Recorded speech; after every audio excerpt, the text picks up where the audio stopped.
Sir నమస్కారం sir. నమస్తే. Sir 'ప్రేమలు' సినిమా ఏదో మలయాళీ సినిమా. తర్వాత తెలుగులో కూడా డబ్ అయ్యి ఇక్కడ కూడా సెన్సేషన్ క్రియేట్ చేయడం మనం చూసాం సార్. లాస్ట్ ఇయర్ రిలీజ్ అయింది. అయితే ఇప్పుడు ఇదొక రికార్డ్ క్రియేట్ చేసింది సార్. అంటే 2024లో ఎక్కువ లాభాలు తీసుకొచ్చిన సినిమాగా ఇదే నిలిచింది. దాదాపు అది పెట్టిన బడ్జెట్ కంటే 45 రెట్లు ఎక్కువ తీసుకొచ్చి పెట్టిందంట. 3,00,00,000తో తయారైతే 130,00,00,000 వసూలు చేసిందంటున్నారు. ఇది 'పుష్ప 2' అండ్ 'కల్కి' లాంటి సినిమాలో కూడా సాధ్యపడలేదని కూడా మాట్లాడుతున్నారు సార్. మరి ఇలా చిన్న సినిమా ఇంత వసూళ్లు క్రియేట్ చేయడం, ఇంత లాభాలు తీసుకురావడం మీరు ఏ విధంగా చూస్తారు? అంటే కంటెంట్ బాగుంటే హ్మ్. అంతిమంగా సినిమాని నిలబెట్టేది కథే. ఓకే. కథ బాగుంటే, ట్రీట్మెంట్ బాగుంటే, అలాగే మీరు ఏ పాయింట్ అయితే కన్వే చేయదలుచుకున్నారో ఆ పాయింట్ ఆడియన్స్‌కి ప్రాపర్‌గా రీచ్ అయితే, చాలా సినిమాల్లో ఒక ప్రమాదం ఏం జరుగుతుందంటే వీళ్ళు అనుకున్నప్పుడు ఒక మంచి ఐడియానే ఉంటుంది. హ్మ్. కానీ ఎగ్జిక్యూషన్ దగ్గరకొచ్చేసరికి దాన్ని వీళ్ళని ఏ పాయింట్ అయితే ఎగ్జైట్ చేస్తుందో అదే పాయింట్‌ని అంతే ఎగ్జైటింగ్‌గా చెప్పటం జరగదు. జరక్కపోవడం వలన చాలా ఫెయిల్యూర్స్ వస్తాయి. ఓకే. ఎగ్జైటింగ్‌గా అనిపించిన పాయింట్‌ని తనకనిపించిన రేంజ్‌లో కాకుండా దాన్ని నాలుగింతలు పెంచి ఆడియన్స్ దగ్గరికి తీసుకెళ్ళగలిగితే మాత్రమే విజయాలొస్తాయి. హ్మ్. ఇది సినిమా గురించి తెలిసిన వాళ్ళందరికీ తెలిసినటువంటి సత్యం. ఓకే.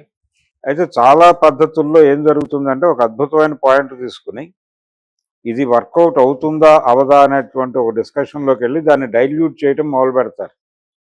ఈ డైల్యూట్ చేయటం మొదలుపెట్టిన తర్వాత ఆ పాయింట్ సర్వనాశనం అయిపోతుంది. చెప్పదలుచుకున్న విషయాన్ని అంతే స్ట్రైట్గా చెప్పగలిగినప్పుడు మాత్రమే విజయం వస్తుంది. అది ఈ కమర్షియల్ ఫార్ములా అనే పేరుతో దాన్ని కిల్ చేసేసి ఇతర ఎలిమెంట్స్ చేర్చి దానికి అనవసరమైన ఖర్చును జోడించడం ద్వారా గందరగోళం చేసేసి సినిమాని ఆడియన్స్కి ప్రాపర్గా కనెక్ట్ కాకుండా చేస్తారు. ఒక ప్రాపర్గా కనెక్ట్ అయ్యేలాగా సినిమా తీస్తే అది ఎంత డబ్బు 10 లక్షలతో తీసినప్పటికీ నిజానికి డిజిటల్ అనేది వచ్చినప్పుడు డిజిటల్ సినిమా వచ్చిన రోజుల్లో చాలామంది ఉత్సాహపడ్డారు. రీళ్లు వెళ్ళిపోయినాయి, ఇప్పుడు సినిమా తీయాలంటే రీళ్లు కొనాల్సిన అవసరం లేదు, 2 చిప్ కార్డులు జేబులో వేసుకుని ఈరోజు పొద్దున్నే వెళ్ళి షూటింగ్ చేసేసి పట్టుకొచ్చి ఎడిటింగ్ సిస్టంలో వేసేసుకుని నెమ్మదిగా ఓ రోజు కూర్చుని ఒక ఎడిటర్తో చేయించేసి దాన్ని థియేటర్లో వేసేయటమే అనే పరిస్థితిలో, అంటే 13 లక్షలు జేబులో ఉంటే సినిమా తీసేయచ్చు అనేటువంటి ఆలోచనలు చాలామంది చేశారు. ఓకే. అలా చేసిన వాళ్ళలో మారుతి ఉన్నాడు. అలాగే చాలామంది యూత్ ఇండస్ట్రీలోకి రష్ అయింది కూడా అందుకే. ఆ టైంలోనే చాలామంది ఆవేశపడి వచ్చారు.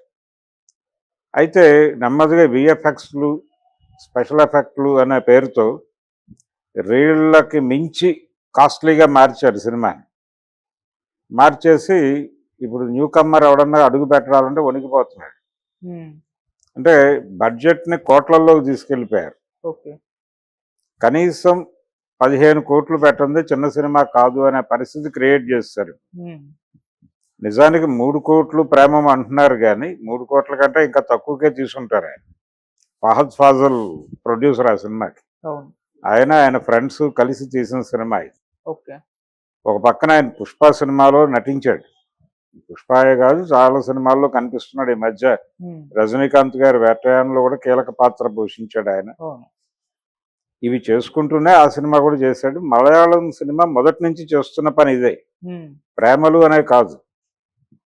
'ప్రేమలు' అనేది ఆ యూత్ఫుల్‌నెస్ నుంచి అది కనెక్ట్ అయింది. ఒక సర్టెన్ ఏజ్ గ్రూప్‌కి కనెక్ట్ అయ్యి వాళ్ళు మాత్రమే చూశారు ఆ సినిమాని. ఇది కాకుండా ఒక ఎంథూజియాస్టిక్ నేచర్ ఉన్నటువంటి అమ్మాయి పెళ్లి చేసుకుంటే ఆ పెళ్లి అయిపోయిన తర్వాత ఆ ఫ్యామిలీలో అది లేకపోతే ఎంత సఫర్ అవుతుంది, అక్కడి నుంచి పారిపోవడానికి ఎన్ని ప్రయత్నాలు చేస్తుంది, జైల్లో ఉన్నటువంటి ఖైదీ పారిపోవడానికి ఎన్ని ప్రయత్నాలు చేస్తారో ఈ అమ్మాయి కూడా అన్ని ప్రయత్నాలు చేస్తుంది అని ఒక పాయింట్ తీసుకుని ఒక సినిమా తీశారు. హ్మ్. సౌత్ ఇండియన్ కిచెన్ ఏదో టైటిల్ పెట్టి. ఓకే. అది విపరీతంగా జనం చూసి అన్ని లాంగ్వేజెస్లోనూ చూశారు, అందరూ చూశారు. చూసి దాని మీద విపరీతంగా సోషల్ మీడియాలో చర్చించుకున్నారు అన్ని చోట్ల, ప్రతి స్టేట్లోను. ఏమీ ఖర్చు లేదు, ఒక చిన్న ఇల్లు, ఒక 7-8 క్యారెక్టర్లు, అంతే సినిమా. అద్భుతంగా తీశారు. మామగారు ఎలా బిహేవ్ చేస్తాడు, భర్త ఎలా బిహేవ్ చేస్తాడు, అత్తగారు ఎలా బిహేవ్ చేస్తుంది, ఇదే గోల. ఉమ్, ఆవిడ చెప్పదలుచుకుంది ఏమిటి, వీళ్ళకి అర్థమైంది ఏమిటి అనే దాని మీద కథ నడుస్తుంది. ఓకే. ఆడియన్స్ చాలా ఇంట్రెస్టింగ్ గా అనిపిస్తుంది సినిమా. ఇదేమిటి ఇక్కడే తీస్తున్నారు వీళ్ళు, అంతా ఇక్కడే చుట్టేశాడు కదా అనుకోరు.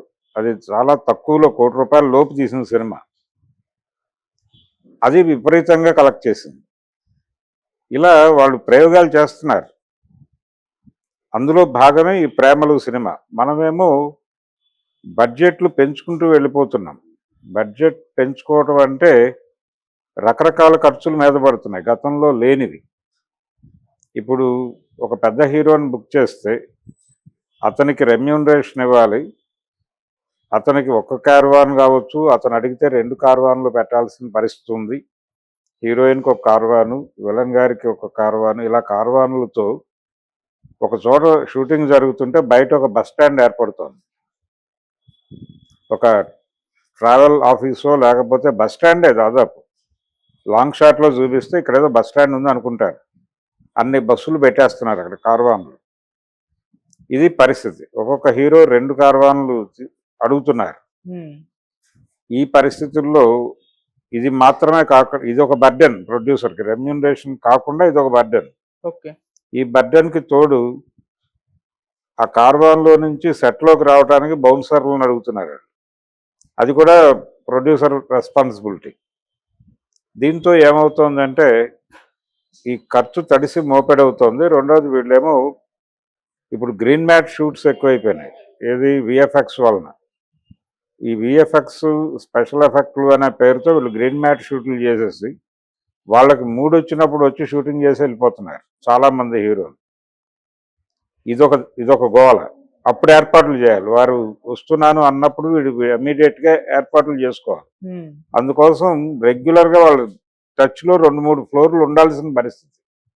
షూటింగ్ లేకుండా కూడా ఉంటాయి. ఇంకెవరు ఎంటర్ కారు, అది లాక్ అయి ఉంటుంది, ఎయిర్ కండిషన్డ్ ఫ్లోర్. ఈ బర్డెన్ కూడా ప్రొడ్యూసర్ మీద పడిపోయి వాచిపోతుంది. ఇలా అనవసరమైన ఖర్చులు చాలా పెరిగిపోయి బడ్జెట్ చేతులు దాటిపోయి ఏం చేయాలో అర్థం కాని పరిస్థితి. 225 కోట్లతో సినిమా తీస్తానని ఒక డైరెక్టర్ ప్రొడ్యూసర్ గారిని రంగంలోకి దింపి 700 కోట్లకు తీసుకెళ్లిన కథ మనం చూసాం. ఇవన్నీ డిస్ప్యూట్స్ అవుతాయి. అక్కడికి పోయి సౌత్ ఇండియన్ ఛాంబర్లోనో మరో చోట కూర్చుని గొడవే. ఇంత ఖర్చు పెట్టి ఇచ్చారు, నాకు సినిమా ఏం మిగలలేదు అంటాడు. ఏం మిగలదు. ఈ పరిస్థితి ఇదివరకు ఇలా ఉండేది కాదు. రెండోది ఇప్పుడు పరిస్థితి ఎలా జరిగిందంటే హీరోల ఇంటర్ఫియరెన్స్ ఎక్కువైంది. అంటే ఒక డైరెక్టర్ వచ్చి హీరోని అట్రాక్ట్ చేస్తున్నాడు, ముందు ఒక కథ చెప్తున్నాడు. హీరో గారు ఇది ఓకే, నాతో సినిమా తీయటానికి బలాన్ వాళ్ళు ఉత్సాహపడుతున్నారు అని ఒక జాబితా ఇస్తాడు. ఈయన వెళ్ళి వాళ్ళని అప్రోచ్ అవుతాడు. ఓకే. హీరో గారు ముందే బడ్జెట్ చెప్తాడు, నేను ఈ రేంజ్ సినిమా మాత్రమే చేస్తాను అని, నా సినిమా ఈ లెవెల్లో ఉండాలి అని చెప్పేస్తారు వారు. ఈ తరహా కథని మీ దగ్గరికి పంపిస్తున్నాను, అతను వస్తున్నాడు మీ దగ్గరికి అని చెప్తాడు ఆయన ఫోన్లో. ఇతను వెళ్ళి కథ చెప్పి కన్విన్స్ చేసి ఆ ప్రొడ్యూసర్ని పెట్టుకొని, ప్రొడ్యూసర్ కేవలం డబ్బులు పెట్టడం మాత్రమే చేయాలనే పరిస్థితి వచ్చేసింది. ఇంతకు ముందు ఎలా ఉండేదంటే ప్రొడ్యూసర్లు రెగ్యులర్గా కథలు తయారు చేసుకునేవాళ్ళు వాళ్ళ ఆఫీసుల్లో కూర్చొని. ఎప్పుడు వాళ్ళ దగ్గర 2-3 రైటర్లు పనిచేస్తూ ఉండేవాళ్ళు. 2-3 స్క్రిప్ట్ వర్క్లు జరిగేవి. ఓకే. వాళ్ళు వచ్చి అప్పుడప్పుడు నిర్మాత గారు వెళ్ళి ఇది ఎలా నడుస్తుంది అది ఎలా నడుస్తుంది అని షూటింగ్ ఉండగానే, ఒక సినిమా సెట్స్ మీద ఉండగానే ఇంకో 2 కథలు తయారీ జరిగాయి. వచ్చి అప్పుడప్పుడు వీళ్ళతో కూర్చునేవాడు నైట్ టైము ఆయన కుదిరిన సమయాల్లో. కూర్చుని ఏమైనా కరెక్షన్స్ ఉంటే చెప్పేసి స్క్రిప్ట్ ఓకే అనుకున్న తర్వాత ఈ కథని ఎవరు డైరెక్ట్ చేస్తే బాగుంటుంది అనిపిస్తే ఆ డైరెక్టర్ని పిలిచి ఆ ప్రాజెక్ట్ అప్పచెప్పేవారు. వారు వారి పద్ధతుల్లో వారి కరెక్షన్స్ వారి రైటర్తో కూర్చుని మళ్ళీ దాన్ని ఎన్హాన్స్ చేసేవారు. అంటే ఇంకో డ్రాఫ్ట్ తయారు చేసేవాళ్ళు. ఆ ఇంకో డ్రాఫ్ట్ కూడా పక్కాగా వచ్చిందని ప్రొడ్యూసర్కి కాన్ఫిడెన్స్ వచ్చిన తర్వాత డిస్ట్రిబ్యూటర్ని కలిసి వారికి కథ చెప్పి వారి సహకారం తీసుకుని సినిమా మొదలు పెట్టేవారు. అంటే నిర్మాత అనేవాడు కీలకం. ఎవరిని తీసుకోవాలన్నా ఆయన నిర్ణయమే. అప్పుడు ఆ కథకి ఏ హీరో బాగుంటాడో ఆ హీరో దగ్గరికి వెళ్ళి మాట్లాడేవాళ్ళు. ఈ పరిస్థితి ఇప్పుడు పోయింది. నిర్మాతలు ప్రొడక్షన్ హౌసుల్లో చర్చలు లేవు.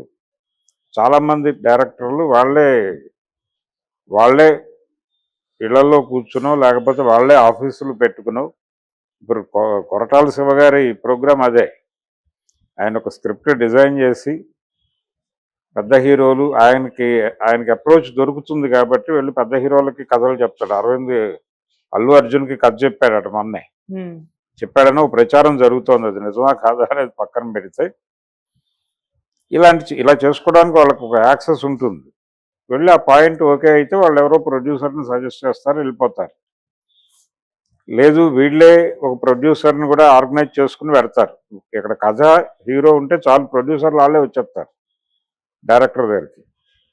ఈ పరిస్థితిలో సినిమా తీసుకొచ్చిన తర్వాత మీకు బడ్జెట్ కంట్రోల్ ఉండదు.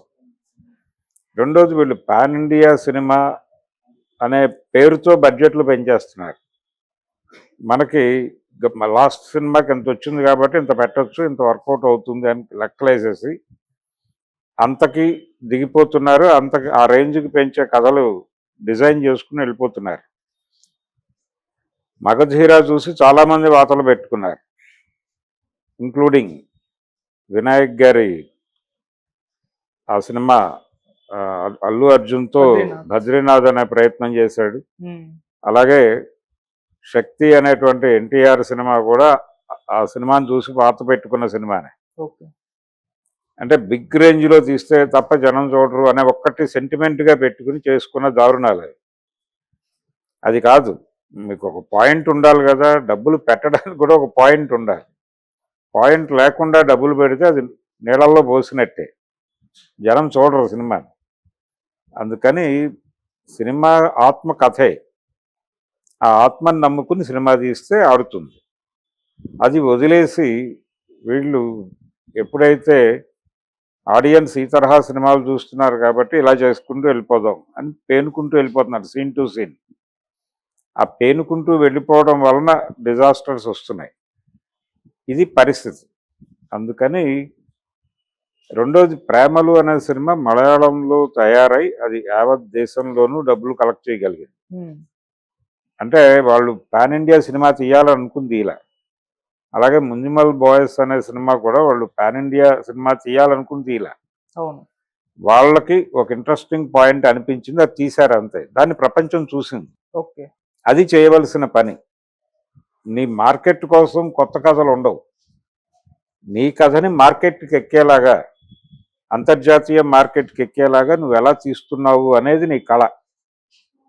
ఆ కళ లేని వాళ్ళందరూ ఇప్పుడు ఇండస్ట్రీకి వచ్చేసి ఈ గోల చేస్తున్నారు.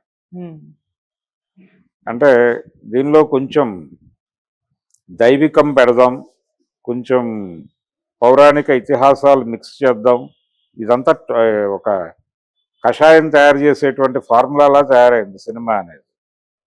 ఈ కషాయం తయారీ కర్మాగారం లాగా ఎప్పుడైతే డైరెక్టర్ల బుర్రలు మారిపోయినాయో చేయగలిగిన ఏమీ లేదు. ఇప్పుడు దేవర సినిమా ఉంది, దేవర సినిమా కషాయమే. ఇది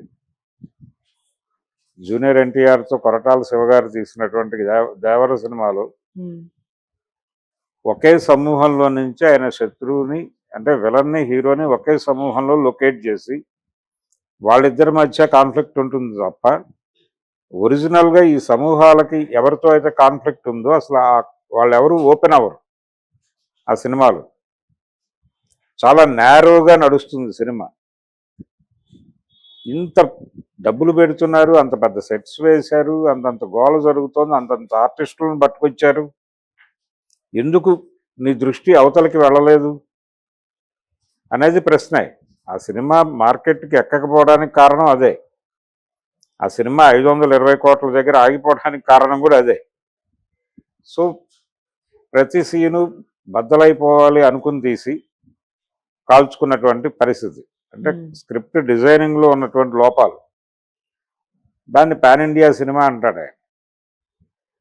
ఇక్కడ ఇమేజ్ ఉంది కాబట్టి ఎన్టీఆర్ ఇమేజ్ మీద నడిచిపోయారు. దానికి వచ్చిన రూపాయి అల్లా ప్రతి రూపాయి ఎన్టీఆర్ ఇమేజ్ మీద వచ్చినవి కాబట్టి దాని మీద డిపెండ్ అయిపోతే కొంత సేఫ్ అయిపోతావు అనే మూడ్లో ప్రొడ్యూసర్లు దిగుతున్నారు. ఇది జూదంగా మారిపోవడానికి కారణం కూడా ఇదే. జూదం కాదు, ఇది కళే అని అప్పుడప్పుడు ఇలాంటి సినిమాలు చూస్తే అనిపిస్తుంది. వీళ్ళు లోకల్ ఇష్యూని తీసి గ్లోబల్ మార్కెట్ని ఎక్కించగలిగారు, గ్లోబల్ మార్కెట్ని అట్రాక్ట్ చేయగలిగారు. అవి మనం ఎందుకు చేయలేము? మనము చేయగలం. మనకు ఆ ఎంకరేజ్మెంట్ లేకపోవటం వలన ఇలా జరుగుతుంది. ఓకే. ఇప్పుడు లోకల్ ఇష్యూస్ అనేవి ఏవీ లేవు, జీవితాలన్నీ ఒకేలా తయారైనాయి. ఈ ఒకేలా తయారైనటువంటి జీవితాల మీద కథలల్లుకుంటే ప్రపంచం అంతా కనెక్ట్ అవుతాయి. అవి దీనికోసం ప్రత్యేక కసరత్తులు, ప్రత్యేకమైన కథల తయారీ కేంద్రాలు అక్కర్లేదు. మీ ఊళ్ళో జరిగిన ఒక సంఘటనని మీరు తీస్తే దాన్ని ప్రపంచం చూస్తుంది. ఆ రకమైన కథలు తయారు చేసుకోండి. అంటే లోకల్ పాయింట్ని గ్లోబల్ లెవెల్లో ఎలా చెప్పాలి అనే కళని అడాప్ట్ చేసుకోగలిగితే ప్రేమలు లాంటి సినిమాలు తీయగలుగుతాం. ప్రేమలు అంత గొప్ప సినిమా అని నేను అన్ను, కానీ దానిలో ఒక యూత్ఫుల్నెస్ ఉండటం ఒకటే దాని ప్లస్. ఓకే. దానిలో కొన్ని ప్రజెంట్ యూత్కి కనెక్ట్ అయ్యేటువంటి సన్నివేశాలు, ప్రస్తుతం యూత్లో నడుస్తున్నటువంటి అనేక సందర్భాలని వాళ్ళు డిజైన్ చేశారు. అది కనెక్ట్ అవుతుంది. నిజానికి ప్రజెంట్ యూత్ పెళ్ళిని ఎలా చూస్తున్నారు, ప్రేమను ఎలా చూస్తున్నారు, లైఫ్ని ఎలా చూస్తున్నారు, ఎందుకు బ్రేకప్స్ ఎక్కువ అవుతున్నాయి, ఈ పాయింట్స్ మీద కేంద్రీకరించి ఎవరైనా స్క్రిప్ట్ డిజైన్ చేస్తే వర్కౌట్ అవుతుంది. తెలుగులో కూడా కొత్త ఆర్టిస్టులతోనే తీయండి. ఆ రోజుల్లో కూడా చిన్న ఆర్టిస్టులతో మంచి సినిమాలు తీయగలిగారు కదా. దాసరి నారాయణరావు గారు నీడ అనే సినిమా తీశాడు. ఒక చిన్న ప్రొడ్యూసర్ వచ్చి అడిగితే ఆయన ఒక చిన్న సెన్సిటివ్ పాయింట్ పట్టుకున్నాడు, సీరియస్ పాయింట్. అంటే పిల్లలకి వాళ్ళు యుక్త వయసులోకి వచ్చే టైంలో తల్లిదండ్రులు వాళ్ళని ప్రాపర్గా గైడ్ చేయకపోతే వాళ్ళు ఏమైపోతారు అంటే, సమాజంలో ఉన్నటువంటి అన్ని విషయాలు ఓపెన్గా పిల్లలకి టీచ్ చేయాలి. చెప్పకపోతే వాళ్ళు వేరే వాళ్ళ నుంచి తెలుసుకుని ఇంకెటో డైవర్ట్ అయిపోతారు. ఆ తెలుసుకునే మార్గం మీరే అయితే ప్రమాదాలు తగ్గుతాయి అన్నదే పాయింట్. మీ నీడే మీ పిల్లాడు అని, అందుకోసం నీడ అని పెట్టాడు ఆయన. పెట్టి మొత్తం డ్రామా ఆర్టిస్టులను తీసుకుని సినిమా తీశాడు ఆయన. కృష్ణ గారి పెద్ద అబ్బాయి మొదటి సినిమా అది. అతను ఉచితంగానే చేశాడు, కృష్ణ గారి దగ్గర నుంచి పట్టుకొచ్చి చేయించుకున్నాడు, అయిపోయింది. ఓకే. నారాయణమూర్తి ఆ సినిమాలోనే కనిపిస్తాడు. ఇలా మహేష్ బాబు కూడా అదే మొదటి సినిమా. రమేష్ బాబు చిన్నప్పటి క్యారెక్టర్ మహేష్ బాబుతో చేయించాడు ఆయన. దాసరి గారితో మొదట క్లాప్ కొట్టించుకున్నవాడు మహేష్ బాబు. ఆ సినిమా చాలా పెద్ద విజయం సాధించింది. అది ఇప్పుడు యూట్యూబ్లో దొరకటం లేదు, కానీ రిలీజ్ అయినప్పుడు సద్దినోత్సవ వేడుకలు జరుపుకున్న సినిమా. అలాంటి ప్రయోగాలు అనేకం చేశాడు ఆయన, లో బడ్జెట్లో, తక్కువ ఖర్చులో. స్వర్గం నరకం సినిమాకి కూడా అంతే చేశాడు ఆయన. 3-4 కలిపి సినిమా, తలో 10,000 వేసుకుని చలిచీమల్ లాంటి హిట్ సినిమా తీశారు దేవదాస్ కనకాల డైరెక్షన్లో. ఇలాంటి అనేక అనుభవాలు ఉన్నాయి తెలుగు సినిమాకు కూడా. ఈ అనుభవాలన్నింటినీ పాన్ ఇండియా సినిమా పేరుతో చంపేస్తున్నారు. చంపేసి ఇప్పుడు ప్రేమలు అనే సినిమా 3 కోట్లలో తీశారు, 136 కోట్లు కలెక్ట్ చేసింది. మనం 100 కోట్లతో తీసి 1000 కోట్లు చేరితే చాలని చంకలు గుద్దుకుంటున్నాం అనుకుంటున్నారు. నిజానికి దానవేర సూరకర్ణ సినిమా సక్సెస్ కూడా అదే. ఆయన కూడా అతి తక్కువ బడ్జెట్తో తీశాడు ఆ సినిమా. అంటే 15 లక్షల లోపు బడ్జెట్తో సినిమా తీసి 45 రోజుల్లో డేస్ కూడా విపరీతంగా పెంచుకుంటూ వెళ్ళిపోతున్నారు. ఇది కూడా వడ్డీలు పడిపోతున్నాయి ఇక్కడ. అదొక బర్డెన్ ప్రొడ్యూసర్కి. 45 రోజుల్లో సినిమా తీసేసి దాన్ని రిలీజ్ చేస్తే అది 2 కోట్లు కలెక్ట్ చేసింది. ఏమిటి పరిస్థితి? ఎంత వాడు పెట్టింది అంతా వచ్చింది ఎంత అనేది బీభత్సమైన ఇది కదా, అది విజయం. ఓకే. అందుకని అలాంటి విజయాలు కావాలి ఇండస్ట్రీ. రూపాయికి 10 రూపాయలు, 100 రూపాయలు చూసినటువంటి సందర్భాలు ఉన్నాయి మనకి. లవకుశ లాంటి సినిమా ఆ రోజుల్లోనే 1 కోటి రూపాయలు కలెక్ట్ చేసింది. ఏది? టికెట్ల రేట్లు బాల్కనీ ₹1.80 ఉన్న రోజుల్లో ₹1.80 లోపే, ₹1.50 కొన్ని చోట్ల ఉన్న రోజుల్లో అది 1 కోటి రూపాయలు కలెక్ట్ చేసింది ఆ సినిమా. అది కదా విజయాలు. అందుకని మనం సినిమాని నిజాయితీగా తీస్తున్నామా లేదా, ప్రజలకి కనెక్ట్ అయ్యేలా తీస్తున్నామా లేదా,